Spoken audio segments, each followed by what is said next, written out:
Everybody, I just want to talk about everything I've done to the Yokomo SD9 Sport since the last race. A lot has happened. I've broken a few parts and I had to fix a few things. Start from the front. I replaced the plastic dampers with these Racing aluminum ones. I kept the old springs because they were longer than ones that came with these dampers. I have sway bars front and back. And another thing that kept happening was the solid axle kept breaking at the outdrive.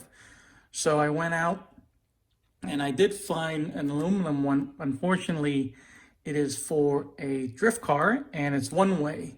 So it behaves really funny. If I let go of throttle on a straightaway, I'm going to spin out. So it's all gas, no brakes this weekend. I need to keep the car moving.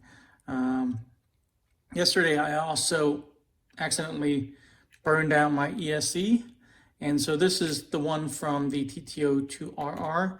I had to rewire it, resolder and everything. So the whole, basically electronics were reinstalled yesterday. And you can see that this one has the Dean's plug. So I'm using the Protek battery again. I'm carrying a little bit more weight, but I test drove it today and it seemed like it's pretty balanced. Another thing that happened was the spur gear chipped, and so I had to replace it. Unfortunately, the part will take almost a week to get here, and it's not going to be in time for the race this weekend. So I went out and I bought a Yokomo spur holder, and I'm using the Tamiya high-speed gear set spur gear right here. I also took the Pinion 29 tooth pinion from the TTO2R just to make sure that they're compatible. I haven't done anything to the rear diff, the ball diff, and you can see the sway bar in the back as well. And that's it. That's everything that I've changed. The car definitely behaves a little bit differently than before. It's not as fast, but I'm going to keep tuning it.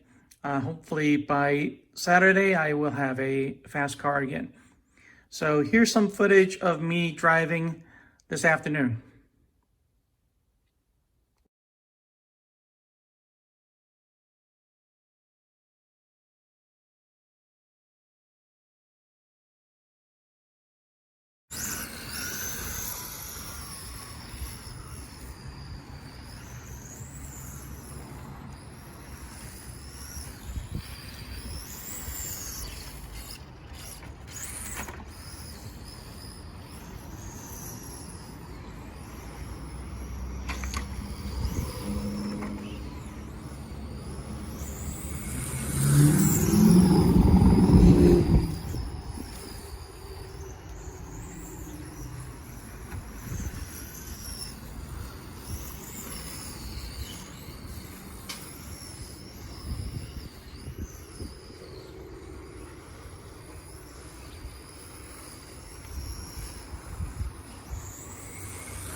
5 minutes.